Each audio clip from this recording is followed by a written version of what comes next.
Just ahead on American Black Journal, minorities are still encountering discrimination when buying or renting a home. We'll talk about the different types of bias in the housing market and how to recognize if you've been a victim. Plus, just in time for Detroit's 313th birthday, there's a new book out that captures the beauty of the city. We'll meet the photographer and publisher. That's all coming up next.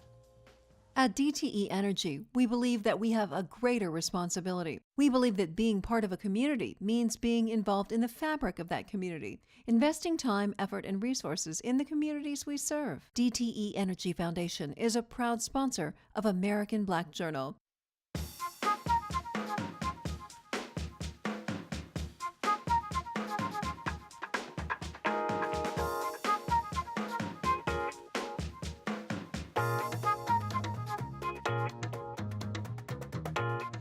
Welcome to American Black Journal. I'm Stephen Henderson. It may be hard to believe, but discrimination is still a problem in the housing market. Minorities are often treated differently and unfairly when trying to rent an apartment or secure a loan to buy a home. So it's important to know your rights. Our first guests participated in a recent forum on housing bias held at Wayne State University. Please welcome Al Young, the coordinator of investigations and testing at the Fair Housing Center of Metropolitan Detroit, and attorney Steve Tomkowiak, who specializes in lending discrimination and other fair housing issues. Thanks for being here. So I guess I'm not necessarily surprised that that people still encounter discrimination, but my I think shock comes more from it being so overt. I mean, I think we tend to think of discrimination as something that's a little more subtle now and a little more hidden. I think your work really suggests that it's not always that way. It's not always that way. Well, at the Fair Housing Center of Metropolitan Detroit, what we do is we investigate unlawful housing discrimination based upon our testing. Testing is like home seekers who pose as home seekers, actors and actresses that pose as home seekers. They go out and what they do is they actually pose as home seekers, after which we get testing results. After the testing result, we do comparison. And in comparison, you'd be surprised what the comparisons is. Some may be based upon race, some is religion, some is disability. Disability now is one of our major ones. Is that one of the big, yeah? That's one of our big ones, is disability based upon, they don't want to give a person a loan because they're disabled, not knowing that they have well enough income to that they're working and can pay it back, right? Absolutely. Yeah. They have stable income. Right, right. And so you're testing all over Metro We Detroit. test all over Metropolitan Detroit and area. do you find that suburb. it's sort of a uniform issue, or are there certain areas? There's certain areas that we really find testing, the results of testings as far as Livonia and Farmington Hills and Warren, Michigan, those areas, the suburbs, St. Clair Shore, we find testing more so different with race. Yeah, right. And let's make it clear, Steve, none of this is acceptable. The law does not allow for any of this kind of behavior or discrepancy. No, and with the testing evidence, the testers are matched up. They're matched up with the same criteria or script that they follow. For example, the black tester will have income of $45,000. The white tester could have income of $43,000. The black tester could have length of employment is 12 years. White tester could be 8 years. So on each credit score, black tester could have a 700 credit score, white tester 680. So on every criteria, the black tester is given better qualifications. Right. Yet you see differences that are occurring. And there is a certain degree of denial. I'm concerned about the two extremes, some that feel everything is discrimination. And the other side I'm very concerned about as well, that those who want to pretend that everything is just fine. Right. And when the testers go out, they coordinate when they'll do their site visit. That's all. That's the only discussion that they have. They do their visits independently. They turn in their report form, and it comes to Al. Al will then do the comparison. And you find out the black tester spent 15, 20 minutes with the loan officer, very little information given, and basically sent on their way. The white tester spent an hour and a half. They've discussed everything in detail, from the credit score requirement to loan programs, down payments, whole 9 yards. And at the end of the day, you realize, well, wait a minute, there's one borrower that the lender really wanted to make the loan to, and the other one was not quite welcome. Right, right. Yeah. And how often are you seeing that with lenders? I mean, I would think that would be less than with rentals, right? Or no? Comparable. You would think Really? it would be less. Yeah, I mean, that's what amazes me. Yeah, I mean, that's a much more regulated part of the housing market is loans. So you would think that would occur less. Right. I mean, it's a little bit simpler in a rental context. They'll tell, a white tester, well, we have an apartment available right now, come in, and they'll tell the black tester, well, check back with us next week or put you on a waiting list. Right. With lending, it's a little bit more nuanced than that because, there's a lot more factors that they go through with it. Yeah. But yet, and then too, they're doing testing in response to complaints. Occasionally, they'll do survey testing, random testing. They may, receive a grant or something, do that kind of testing, but otherwise they do complaint testing. Someone brings a complaint. Someone says, this happened to me. I have a question about how I was treated by a lender. Right. Or how I've been treated at an apartment complex, and that's when they'll do the testing. Right, right. And that's our major. When people, sometimes they don't know that they have been discriminated against. And we always tell them to be suspicious. If something doesn't feel right, you go in a place and they don't just treat you right, be suspicious.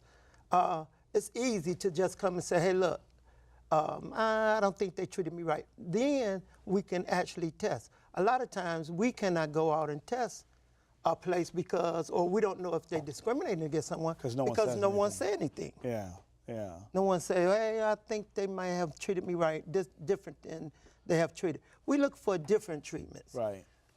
You can have some complexes that treat everybody bad. Right, right. And then you have some that treat people different. That's what we look for. We look for the difference in treatment. So if I'm a person looking for a rental apartment, if I'm a person trying to get a loan, how do I identify the things that should raise my suspicion? Or things that I should just ignore? Yeah, and then that's the tough one. In recent years, people are getting more sensitive to it, but there really was a absence of complaint activity, people not recognizing it. One of the key things, there was a case started through the Fair Housing Center where the borrower, black applicant, the loan officer wouldn't shake his hand, and a white couple came in, he shook their hand. That made him suspicious. So there were a series of false reasons that were given to him as he went through the application process, and that's what raised the questions in his mind. Right.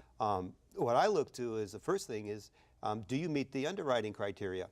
And what people I think are unaware of is that whether it's a conventional loan, if there's Fannie Mae guidelines are online, for FHA loans, those guidelines are online, same thing for VA, any kind of loan program, the underwriting guidelines are online.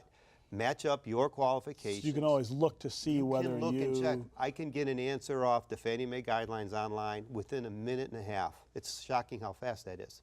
So take a look at that. Also, it's very important for a borrower to keep all the documentation. Keep your loan application, ask for your appraisal, any processing information, the closing documents, everything. Make sure you get a good heads up to keep track of your documentation. That will really help. Yeah, yeah. The symposium or the forum that you guys took part in, Wayne, tell me about how that went. It went very well. We spoke on, I spoke on different cases. One of the cases I spoke on was the Whispering Wood case. And the Whispering Wood case where we did about 22 tests, and out of the 22 tests that we had did, 17 came up with evidence. And it was over a period of a couple of years. Okay. Well, after that, we actually went after the complex, and the Fair Housing Center was the complainant. And we asked the Department of Justice to go along with us. After which, we ended up settling with Whispering Wood for $725,000. He had told. And this was a complex that was a complex that he did not want any African Americans. He didn't want any African Americans. He didn't want any African Americans. He actually told a white American, "You're the person that we want to see. You are kind. We like you." And then the African American tester, he said, "Well, to fill out an application, it's going to cost you at least $325 just to fill out. Just to fill out the application." Yeah. How ludicrous! Yeah. I mean, well, that's crazy. very suspicious behavior, right? Yeah. Yeah. That was the straw that broke the camel back. Right. Right. So those type of things that we talked about at Wayne State. Yeah. And then Steve had a crazy presentation. And there's another thing which probably people are unaware of. Well, first off, your point at the beginning of the show is a good one, that there should be no differences. People Right. should be treated the same. Right. You know, and then you don't often know. I mean, maybe you apply an apartment complex and they say, well, come back next week, but yet you know somebody who lives there and says, oh, there's vacant units. See, that kind of thing would raise in someone's mind there's a concern. Right. It's a little bit more subtle with lending. Yeah. I give an example, case I'm working on. The borrower, Black, was turned down for, to purchase a property in Southfield, and it was in a condominium community. He went to a prior lender, they had an appraisal, all the comparables were from that particular community because that's the going value. Right. So then he got appraisal back for the new company that he went to. All 5 or 6 comps were from that same area, and the bank then wrote back saying, oh, you have to supply comps outside that area, which is not a reasonable requirement. No. And it's not a requirement that a borrower does. It's the lender hires the appraiser Right. and gets the appraisal. So that kind of thing starts to raise red flags. So there's other ones as well. They said your income, you have to document your income. He paid on his salary, his income had been the same all the way through that time period. Right. So why is that being asked? Right. So those are the kinds of things. If you don't get satisfactory answers, then go further and inquire. Make a complaint with the Fair Housing Center in Detroit or Michigan Department of Civil Rights or HUD, and they will investigate. And they'll look into it. Yeah. Yes. And other key things is through that process, you can get files of similar white applicants or, whatever protected class you're covering. See who. And you compare those files and you Yeah. look to see what they were treated in comparison to the way the complaint was treated. Right. And that's some of the most compelling evidence there is. Yeah. Um, We tend to think that in terms of the way the law works now and the way the law is written, there's no tolerance for this stuff. But obviously, it's still going on. So, are there changes we need to housing law that will help eliminate some of this stuff, or is this just practice? People skirting the law or just ignoring it? it's a great question because we do have the law in the books, and you would think that would address it. That would be enough, right? From the Consumer Financial Protection Bureau, Congress has, through Dodd-Frank, put them in place, and Right. that's helpful as well.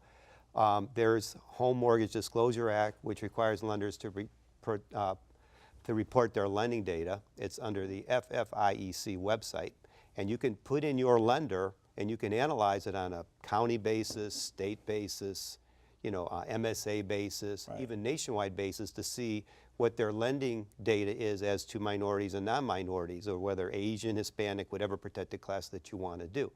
But as far as enforcing the law on that, the laws are in place. I just think there's a lack of understanding about the lending process. But how it's supposed to work. Yeah, and that I think ties into what we did at Wayne State, was really to raise people's understanding of what the lending process, what the sales and rental process is, so that people know when they've been mistreated.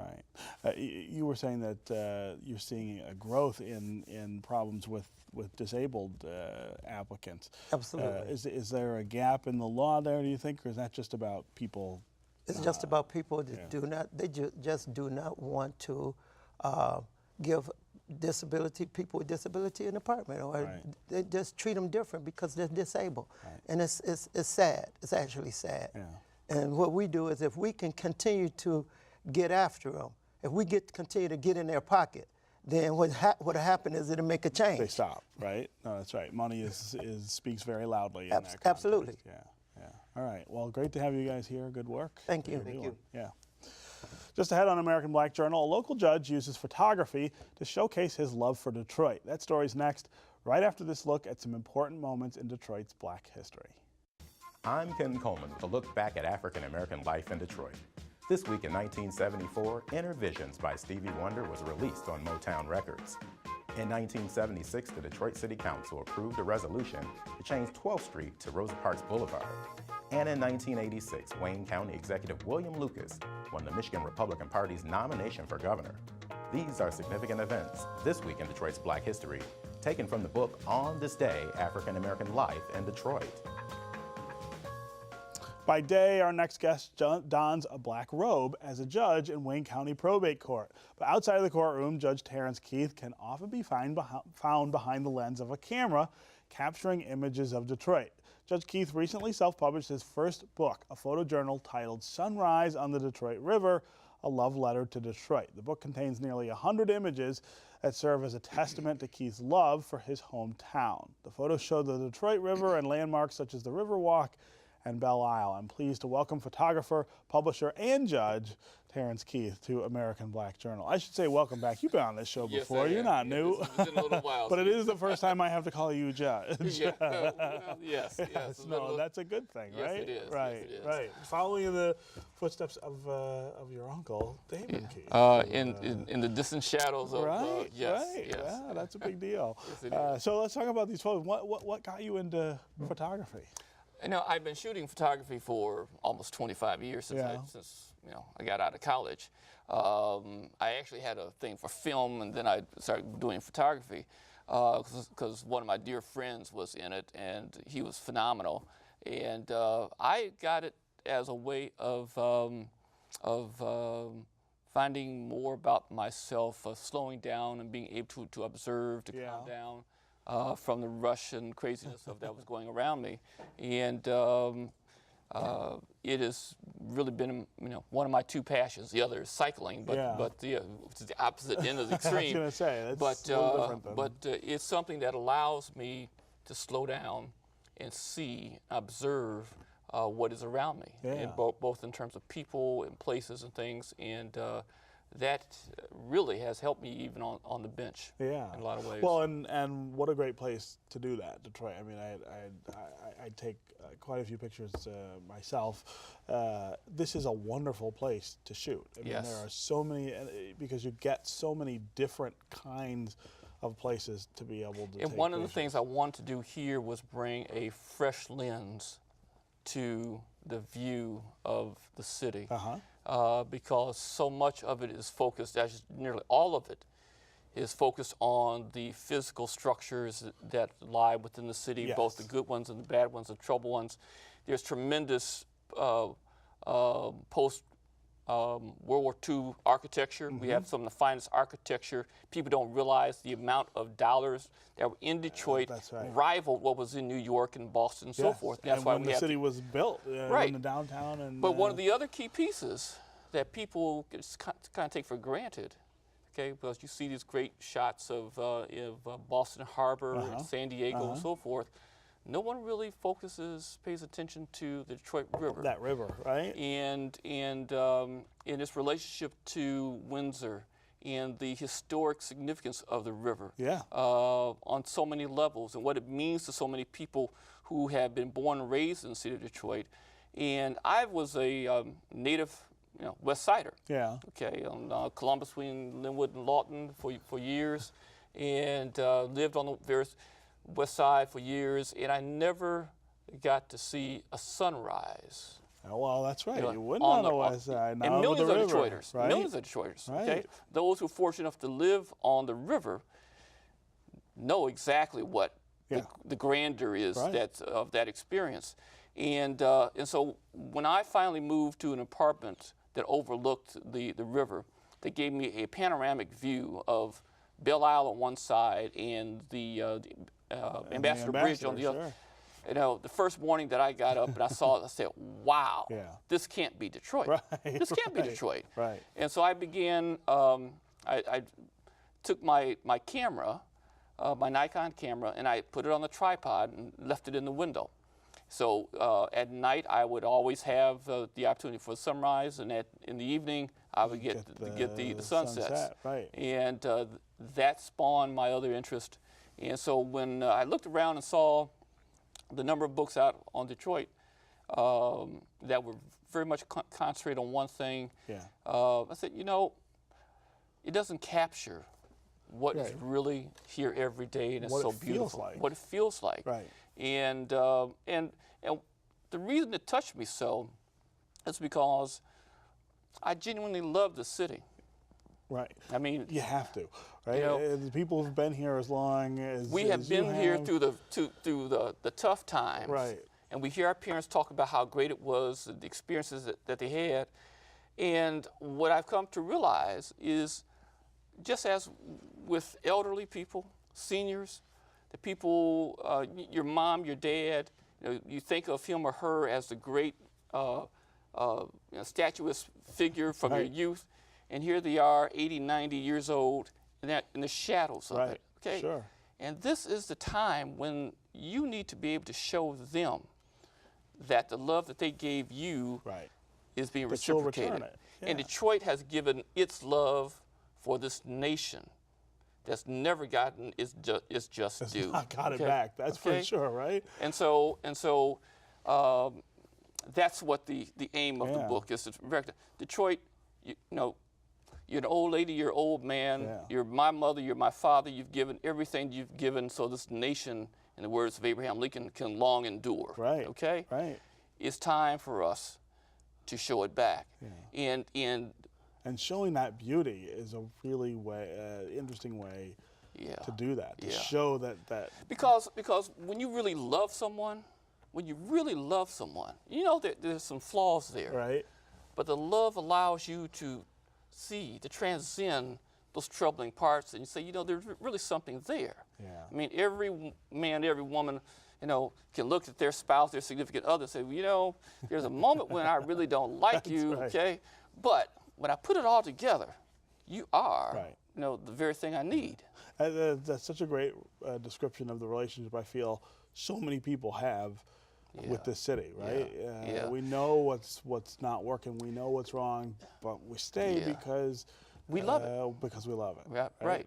And so there's so many Detroiters all over the world who are looking for something to represent their love, their passion for the city that's not captured in this other. And this was my way of trying to put it all together. And the reason, the other little point is, the book is done to the theme, the love theme of Les Miserables. Okay. Oh, very good. Okay. The quotes are taken from Les Miserables Right. to tie in Detroit's French Connection. Right. Right. And also to recognize that the challenges in French society, as represented by Hugo, okay, can be overcome here in the same way they were overcome. Same kind of, right. So do you have a favorite, I mean, I know that this book is in and around the river and Belle Isle and the Riverwalk. Do you have a favorite spot to shoot? Well, I have shot at every park along the river. Okay. From Mariners Park down to Del Rey. And there are certain spots that are very special to me. Yeah. And particularly there's some spots on Belle Isle and some spots along the Riverwalk. But there's one spot in particular on Belle Isle that is quite meaningful to me because it's tranquil and it's over by the lighthouse. Okay. And, and the joy of being able to be there in the serenity and the quietness of the moment when nobody else is around. Okay. Just kind of warms my heart. Yeah. Okay. But there are a couple. There are a couple. And do you have a favorite photo in the book? See, it's hard. It's like asking people about their favorite kids, right? I have more than a few favorite photos in the book, but there's a couple. There's a couple. Yeah. And that's a tough question, Steve, because I actually started off with several thousand photos. Right. Okay. And narrowing it down to come up with a storyline. To make it work, but there's a couple. My wife has a couple. There is one in particular that is shot from Brushford Park that most people swear is not a photo. I had to superimpose it because in parts it looks like Miami, the other parts it has the Detroit skyline. Is that right? And and that was the other thing. Okay, I wanted to take shots from perspectives that most people had not seen of the city. Right, and especially when you go south and west along the river and look back at the city, it looks really different. It looks totally different. It does other totally places. Different. Many people who have known the city, who lived up in the city, look at the photos and swear it's not Detroit. It's not Detroit. Okay? Right. There's only one shot that is a standard perspective that's taken from Sunset Point on Belle Isle. Okay. But everything else is an effort to see the city in fresh eyes. To go in that different direction. Right. And to give you the sense of having walked along the Riverwalk at sunrise and also at sunset. Yeah. So it's trying to engender the romance that we all have and had, that our grandparents had about it. And it's interesting too, the book was shown to some friends out in LA who are from Detroit, and they loved the book so much they said, you know, that's a book that we would like to have just so we can give it to our grandchildren so they know of their legacy, what their legacy really looks like. What a great story. Well, great work. We'll have to go out shooting sometime. I shoot with Canon though, so maybe you won't shoot with me. A different logic, but it still works. Still works. Same thing, right? Yes, indeed. Yeah, good work, and we'll look forward to more books from you on that. All right. That's our program for today. Thanks for watching. You can get more information about our guests at AmericanBlackJournal.org. And as always, connect with us on Facebook and on Twitter. We'll return with a new episode of American Black Journal on Sunday, August 24th. In the meantime, you can always check us out online. We'll see you next time on American Black Journal.